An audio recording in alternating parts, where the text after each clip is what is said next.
খবৰত কি খবৰ সকলোৰে আশা কৰোঁ সকলোৰে ভাল। বহুদিনৰ অপেক্ষাৰ অন্তত এয়া গৈ আছোঁ আমি কেদাৰনাথ ধামলৈ। গতিকে দিল্লীৰ পৰা গৌৰীকুণ্ডলৈ যাব লাগিব। এয়া গৌৰীকুণ্ডলৈ বুলি গৈ আছোঁ আৰু এয়া গৈ থাকোঁতেই মাজতেই মানে পালোঁ মাধাৰী মন্দিৰ, যিয়ে চাৰি ধামক ৰক্ষা কৰি আছে। গতিকে তেওঁ জানো আশীষ নোলোৱাকৈ যাব পাৰোঁ। গতিকে তেওঁকো সেৱা জনাই ইয়াৰ পৰা গ'লোঁ গৌৰীকুণ্ডলৈ বুলি। আৰু এয়া গৌৰীকুণ্ড ৰাতিপুৱা 2টা বজাতে আমি ট্ৰেকিঙৰ কাৰণে সাজু হ'লোঁ।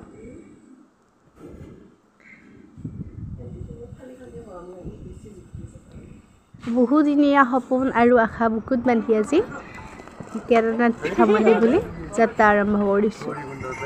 এয়া আমি গোটেইকেইটাই একেলগ হৈ আমি ট্ৰেকিং আৰম্ভ কৰিছোঁ। এতিয়া আপোনালোকে ঘোঁৰাটো যাব পাৰে দেই, কিন্তু আমি মানে ঘোঁৰাত গৈ বেয়া পাওঁ। গতিকে আমি ভাবিলোঁ খোজকাঢ়িয়ে যাম আৰু যিমান পাৰোঁ। মাজে মাজে এয়া চাহ আৰু মেগী খাই লৈছোঁ। তাৰ বাহিৰে ইয়াতে বেলেগ বস্তু খাবলৈ নাপায়। মাজে মাজে অকণ ভিডিঅ' কৰি লৈছোঁ। এইখিনি আৰু সময়খিনি যিখিনি পাৰোঁ সেইখিনি কৰি লৈছোঁ।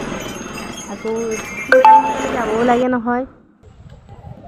আৰু ইয়াৰ পৰিৱেশটো যে আপোনালোকে মানে নেদেখিলে মানে বুজিব নোৱাৰিব, ইমান ধুনীয়া। আৰু এইবিলাক বৰফ।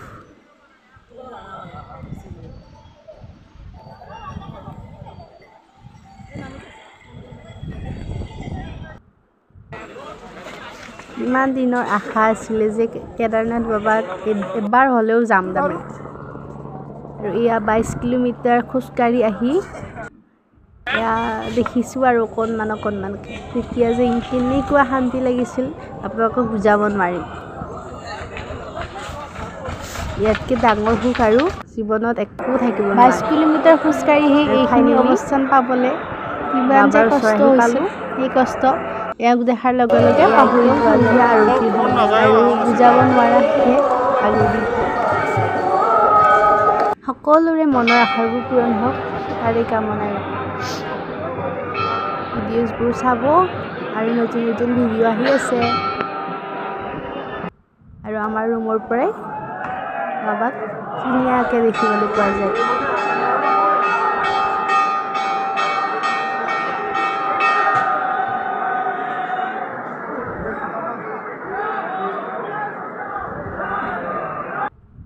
আৰু এয়া একদম ৰাতি 11টা বজাত আমি দৰ্শন কৰিবলৈ ভিতৰত যাবলৈ পাম মানে।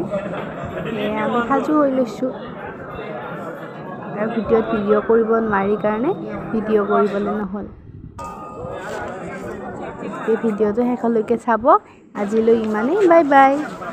আকৌ নেক্সট ভিডিঅ'ত ধুনীয়া ধুনীয়া ভ্লগবিলাক আহি আছে, ভিডিঅ'ছবিলাক চাব। আজিলৈ ইমানেই, বাই বাই।